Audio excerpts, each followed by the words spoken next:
Good afternoon watazamaji wangu wa BM Daily Politics. Ni matumaini yangu mpo salama mahali popote mnaendelea kunitazama. Karibuni ili tuendelee na uchanganuzi wa habari zetu za kisiasa vile ambavyo zinaendelea kujiri hapa nchini Kenya. Na watazamaji, mambo yanazidi kuchemka kule jijini Nairobi, Jamhuri Grounds, ambapo Oburu Odinga sasa hivi anaendesha mkutano mkubwa wa NDC ili kuendelea kufanya mageuzi ndani ya chama. Kabla ziendelea kuwafahamisha zaidi watazamaji wangu kuhusiana na masaibu ambayo yamemkumba Oburu Odinga siku ya leo pale Jamhuri Grounds, ningependa kukuomba uweze kulike hii video na pia usubscribe hapa BM Daily Politics, ndipo sasa kwa kwanza kuzipata habari punde tu ninapozichapisha. Na watazamaji, leo ndio mwanzo mpya ndani ya chama cha ODM. Leo ndio wananchi wamejua mwelekeo na uongozi wa ODM tunapokaribia kwenye uchaguzi ujao wa mwaka wa 2027. Kama kuna jambo la aibu ambalo limetokea siku leo watazamaji wangu, ni kule kwenye ule mkutano wa Oburu Odinga, kwa sababu imefikia mahali mpaka maofisa wa polisi sasa wakalazimika kuanza kutumia nguvu zaidi ili kuwadhibiti wananchi ambao walikuwa nataka kuingia kule ndani. Hii ina maana ya kwamba ni wale tu ambao walikuwa wameruhusiwa ndio waliingia kule. Viongozi na delegates wengine ndio waliruhusiwa tu kuingia kule, lakini unaona wananchi wa kawaida hawajaruhusiwa kabisa kuingia. Hii inamaanisha kwamba hata ule uwanja haujajaa hadi pomoni vile ambavyo ilikuwa inatarajiwa, kwa sababu kando na masaibu ambayo yamekumbana na huu mkutano wa kule Jamhuri Grounds, kumbuka pia kuna timu ingine ya ODM ambayo imefurika kule Ufungamano House ikiongozwa na kina James Orengo pamoja na kina Babu Owino. Sasa watazamaji wangu, siku ya leo baada ya mkutano wa NDC ya ODM, kuna mageuzi ambayo yameweza kufanyika, lakini hata si mageuzi, ni kufanya tu mambo ya kuwe official, kwa sababu bado Oburu Odinga ndio amechaguliwa kama party leader wa chama cha ODM. Sasa ni official, hakutakuwa na kiongozi mwingine ambaye atakuwa anafanywa mkutano ili aweze kuchaguliwa. Vile vile Abdul Samad amebakia na ile nafasi yake ya kuwa deputy party leader wa chama cha ODM. Pia Simba Arati, gavana wa Kisii, amechaguliwa tena kama deputy party leader wa chama cha ODM. Ruth Odinga amebakia na ile nafasi yake ya organizing deputy secretary. Gladys Wanga na yeye kwa upande mwingine amesalia na ile nafasi yake ya national chairlady wa chama cha ODM. Kwa hivyo watazamaji wangu, hivyo ndivyo hali ilivyo sasa hivi.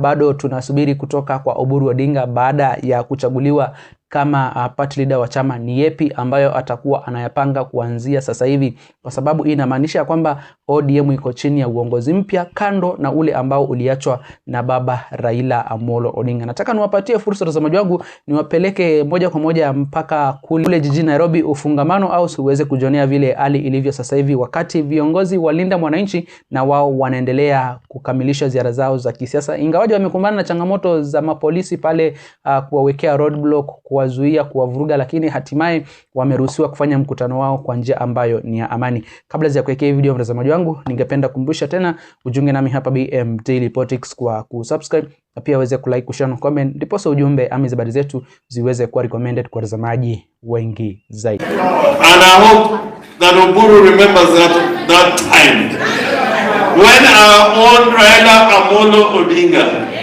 our own Baba, who was taken away from Kenya alive,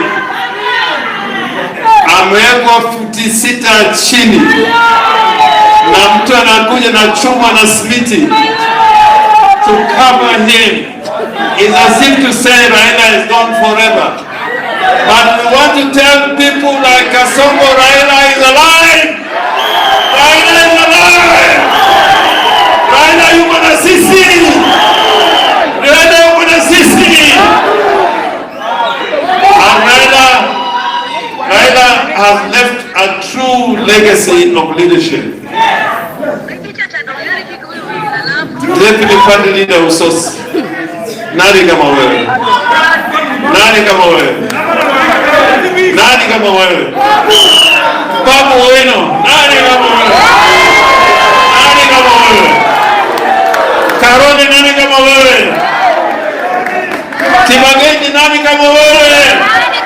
Kibuli, nani kama wewe? And tuna Clive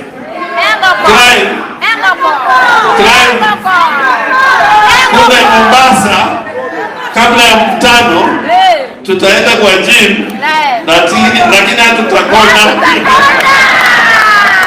Asante. Na tuna young leaders, youthful leaders. We got ladies in our midst, including, I see Pauline Njoroge here. This movement now is for everybody. Sifuna, this movement now is for everybody.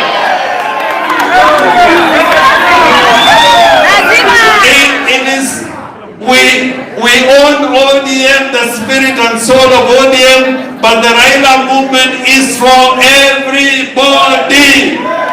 So I hope we are going to sit and make a decision whether we can allow things to remain the way they are or to make life difficult for those who are oppressing us. If you want to know that Kenyans are oppressed, Kenyans are now going to fight as mercenaries in Russia. Kama kulikuwa na kazi hapa, wangena huko. Na Kasonga alikuwa anasema anapatia watu kazi waende nje wanapata kazi. He had just brought death to a young man. So I conclude by saying the hour has come. Tell me, the hour has come. The hour has come. And the time is now. And the time is now.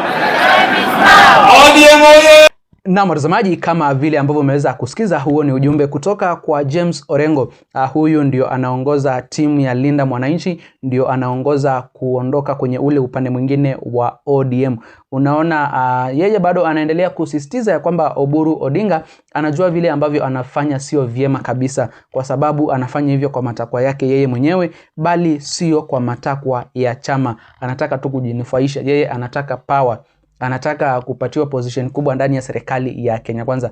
Na kwa hivyo watazamaji wangu, nao wananchi hawaja disappoint hii timu ya Linda Mwananchi, wamesimama na wao, wako na wao mpaka sasa hivi, na hapo ndio ODM inaonekana kuwa na mwelekeo. ODM hii miaka yote ambayo imetengenezwa, watazamaji wangu, imetengenezwa kwa kumpigania mwananchi, imetengenezwa kwa kumtetea mwananchi. Sasa siku ya leo tunaamka na ODM ya Oburu Odinga ambayo hata haijali lolote ambalo linamtokea mwananchi wa kawaida, ipo kimya. Hata wananchi wauawe kupitia kwenye maandamano, wadhulumiwe, wateswe ama kunyanyaswa kwa njia yote ile na hii serikali ya Kenya Kwanza, unaona wao wamekimya, na wanachokisukuma ni kusema ya kwamba sisi tunataka power. Sasa mtataka aje power kama hamna numbers? Wananchi wakiachana na mambo ya ODM, mtazipata wapi hizo numbers za kuingia kwenye negotiation ya kufanya coalition na William Samoei? Tunakomea hapo watazamaji wangu, lakini nyinyi sijui mko na maoni gani kuhusiana na uongozi mpya ambao umeingia ndani ya ODM sasa hivi? Hebu niache maoni yako hapo kwenye eneo la comment mtazamaji wangu, na kabla sijatamatisha, ningependa kukumbusha tena ujunge nami hapa BM Daily Politics kwa kusubscribe, na pia uweze kulike, kushare na comment, ndipo ujumbe ama habari zetu ziweze kuwa recommended kwa watazamaji wengi zaidi. Msena bali watazamaji, nitakuwa narejea vipunde na mengi zaidi ya kuwafahamisha.